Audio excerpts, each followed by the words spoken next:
Gentle Wreath, Part 2, Tuesday, June 16th. When she reached the other side of the bridge, she discovered a huge white farmhouse with a wraparound porch. Next to the houses were two carriages. Three horses were inside a large fenced pasture. They seemed to be watching her with interest.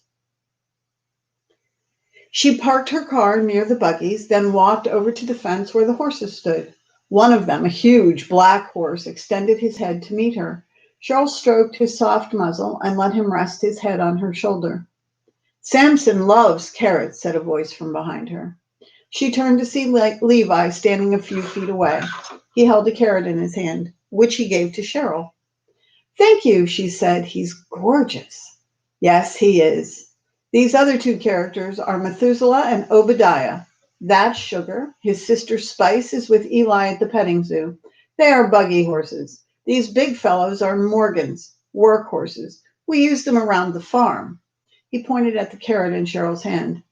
It's easier for him when the pieces are smaller. Cheryl snapped the carrot into three little parts. Then she put one of the pieces on her palm and held it out to Samson. His velvety muscle tickled her hand as he gently picked up the treat. "He is so calm and gentle," she said. "He's used to people," Levi responded. "Samson was born on our farm and has become more than just a horse. He is part of our family, as are all of our horses. Dade and I named the Morgans. Esther named Sugar and Spice." "That sounds like her," Cheryl laughed. Levi smiled and nodded. He handed her two more carrots, which she shared with the other Morgans that were just as serene as Samson.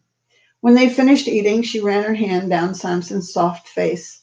"I love horses. When I was young, I took riding lessons. Always thought I'd end up owning my own horse, but that never happened." "You are welcome to come here and ride at any time," Levi said. "Samson likes you. I think he would enjoy spending time with you." Cheryl looked up into Levi's face and was struck by the kindness in his eyes. "I would like that, Levi. Thank you." "We should go inside now. Ma'am has been cooking up a storm. She is very happy you have agreed to share a meal with us." "I'm honored to be invited." Cheryl patted Samson once more and followed Levi to the front porch of the large white house. He held the door open and Cheryl stepped inside.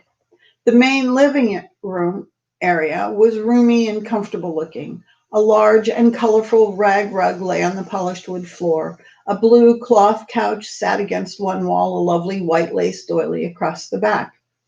Dark blue and white quilted pillows were positioned against the arms of the couch. Nearby were three carefully carved wooden rockers and two recliners that looked recently recovered. A tall mahogany cabinet with glass doors stood in one corner of the room. It was a lovely piece, simple but beautifully made. Inside were various pieces of china and glassware. Against the other wall was a large brick fireplace where an evening fire burned brightly. The October chill dissipated in the warmth of the living room. "May I take your coat?" Levi asked. Cheryl nodded and slid her coat off, handing it to him. When he reached for it, their hands touched. Cheryl thought she saw an odd expression cross Levi's face, but immediately dismissed it as her imagination. "Ah, there you are, my friend." Cheryl turned to see Naomi coming into the room, a wide smile on her face. She wore her usual dark blue dress, but instead of a white apron, she had on a blue kitchen apron dusted with flour and a few other stains that were probably ingredients from their upcoming meal. Cheryl was struck by the joy on her face. It was clear that Naomi was in her element, being a mother and a hostess. "I'm so glad you're here. Please come into my kitchen." Cheryl walked into a room even larger than the living room. It was obvious the kitchen was the heart of the house. A huge wooden table sat in the middle of the room, laid out for supper. Against the wall was a long wooden sideboard loaded with food. Hanging above the table was a gas-powered lantern that lit their surroundings with a soft glow. Food bubbled in pots on top of an old-fashioned gas range, and a large white refrigerator, fueled by propane, sat near the large farm sink, framed by wooden cabinets. As Cheryl walked further into the kitchen, she noticed a small alcove lined with shelves. The shelves held all kinds of food, including jars of preserves, fruits, and vegetables. Esther was just taking a pound of bread out of the oven, and her sister Elizabeth was mashing potatoes in a large bowl. Cheryl, I am so glad you are here. Esther came over and gave Cheryl a big hug. Ah, Cheryl, it is so nice to see you again. Elizabeth was 2 years older than her 16-year-old sister, but they looked so much alike, it was hard to tell them apart. Naomi's children had dark hair like their mother, while Levi and Caleb were blonde like their mother, Seth's first wife, Ruth. Cheryl had heard that Elizabeth was being courted by a local Amish boy. It was easy to believe because of her gentle beauty. She reminded Cheryl of the peaceful deer that sometimes wandered through her backyard. She had large brown eyes and an aura of sweetness and innocence. Esther had the same qualities, but there was a spark of playfulness about her that made her a little different than her sister. Naomi pointed at Levi. Please get Cheryl something to drink, Levi, and entertain her in the living room for a few minutes. We're almost ready, but there is always something that does not cook the way it's supposed to, ain't so? Cheryl laughed. In my kitchen, nothing cooks the way it's supposed to. Naomi chuckled and went back to her pot on the stove. What would you like to drink? Cheryl Levi asked. We have water, tea, and milk, but I recommend our fresh apple cider. It's made from our own apples. That sounds wonderful, Cheryl said. Thank you. He waved his arm. Please go out to the living room. I'll be with you in a moment. Cheryl went over to Naomi and touched her arm. Are you sure I can't help? Oh, no, we're almost ready. Besides, we do not ask our guests to work. Not wanting to risk another lecture about allowing other people to bless her, Cheryl left her friend and her daughters to their work. Here is your cider, Levi said, handing her a glass. Thank you. Cheryl took a sip and smiled at the crisp taste of apples exploded in her mouth. That is incredible. How come you're not selling this in the store? Levi laughed. You'll have to ask Mother and Dad about that. Right now, we only make cider for our family and our friends. I'm sure Ma'am plans to send a jug home with you this evening. I wasn't hinting for cider, she said, hoping Levi didn't think her comment was out of line. I know that, Cheryl. Ma'am told me you have a hard time accepting gifts.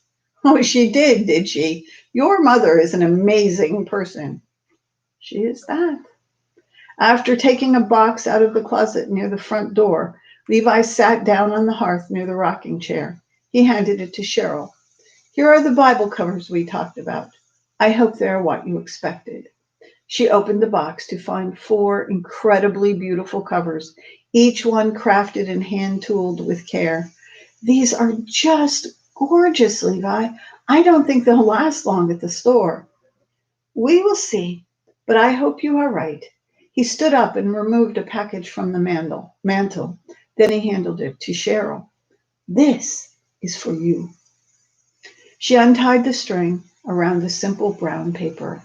Inside was the most stunning Bible cover she had ever seen.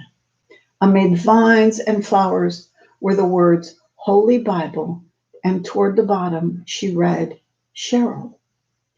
Oh, Levi, it's breathtaking.